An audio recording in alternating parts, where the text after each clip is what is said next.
preconceituoso, mas não sou não, viu? Minha cabeça ela é ultra mega aberta, tanto que o Juca tá aqui, ó. Ele fica aqui, ó, do lado, ó. Não, E palmeirense ainda. palmeirense. Juca palmeirense. E eu sempre falei, né, pô, eu quero trazer a galera, primeiro das ciências humanas, né? Que a gente tá até conversando, tem esse meio que... Tem meio que um preconceito, né? Demais, né, cara? A gente que trabalha com ciências humanas, a gente, muitas vezes, as pessoas tratam o que a gente faz como se fosse, não que seja demérito, mas como se fosse jornalismo. No sentido de eu vou lá escrever o que eu acho, simplesmente o que eu acho, né, sabe?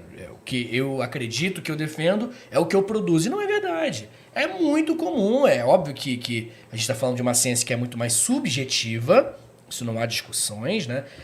Do que uma ciência exata, por exemplo, mas tem metodologia, tem teste, tem hipótese, tem banca, tem um montão de professor com um montão de, sabe, E tem sua cobrando. importância também, Não, fundamental. Eu nem quero entrar no aspecto social, porque acho que ainda foge um pouco, porque a ciência, o que é ciência? Eu sei que é uma discussão de 20 anos isso daí, agora aqui na mesa. Mas ciência com certeza é importante para a sociedade, eu tenho certeza. Mas ciência explica a realidade. Ciência, ela não tem nenhum tipo de... nenhuma agenda mesmo. Assim, a ciência ela não quer fazer um trabalho pro bem nem pro mal. A ciência explica a realidade. E história é estudar a realidade. É claro que você pode falar, pô, mas fulano... Não, na verdade, esse cara, essa mina não faz um bom trabalho, é ideológico, assim como qualquer outro cientista de qualquer outra área. Então, da mesma forma que você tem essa preocupação com o cientista de uma área exata, você pode ter com o cientista de uma área humana, no nosso caso, história, que você vai também ver o mesmo caminho, cara. Eu falei com o Wiggs agora há pouco, mais cedo. A bitola da verdade da ciência, da história, por exemplo, é maior. Sabe, você não tem um laser mínimo, assim, pá, acerta, assim. É maior, e é óbvio que é mais abstrato. Por causa das interpretações, você diz, né? Isso, porque você tem... porque muitas vezes você tem duas respostas para uma pergunta e não necessariamente as duas estão erradas, sabe? Elas só estão meio que falando de coisas diferentes. Tipo, é aquela analogia do elefante, sabe? Se você olhar um elefante muito de perto, sim, você não consegue ver que é um elefante. Então, às vezes, história, muitas vezes as pessoas pensam assim, pô, o cara analisou por essa ótica. Sim, mas a verdade talvez ele esteja só olhando a pata do elefante, pô. Aquilo ali tem um valor. E aí você tem outros historiadores, outras coisas para analisar tudo, para falar depois, é um elefante.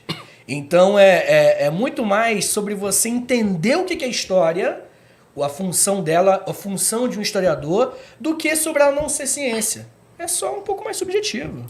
É que assim, existe o fato e existe a interpretação que se faz do fato. Então, beleza, você pode fazer uma pesquisa e descobrir uma informação factual. Mas essa informação factual ela vai gerar diferentes explicações. Uhum. E aí a galera tem, às vezes, uma tendência a achar que só uma explicação vai ser verídica porque tem um olhar meio que viciado da ideia de que da ciência exata, que você experimenta, que você testa inúmeras pode vezes. Reproduzir exato, em laboratório. Só que história, e as ciências humanas como um todo, né? Ciências humanas aplicadas como economia, ciência social, e por aí vai. As ciências sociais e humanas como um todo, qual é o nosso objeto de estudo? É a humanidade. Seres humanos carregam uma série de subjetividades e não é possível fazer experimentos sociais de uma maneira tão efetiva como é no laboratório. A maior parte dos fenômenos sociais não pode sequer ser experimentada. Uhum. Então, por isso que as ciências humanas têm metodologias próprias. Isso. E aí entra toda aquela questão da definição popperiana do que é ciência, né? De que se a ciência não pudesse ser reproduzida em laboratório, então não é ciência, por isso as humanas não seriam. Só que a gente precisa também olhar o seguinte, o Popper, ele era um cara que, de um ponto de vista pessoal, ele tinha uma aversão muito grande ao marxismo. E o marxismo é uma das vertentes das ciências humanas. E o marxismo muitas vezes se coloca... Porque toda vertente das ciências humanas diferente vai se colocar como a melhor. É fato. E, na verdade, qualquer ciência vai ser assim. Cada vertente vai se colocar como a que acerta mais, no mínimo, né? Uhum. Ou a que erra menos. E o marxismo, por conta dessa...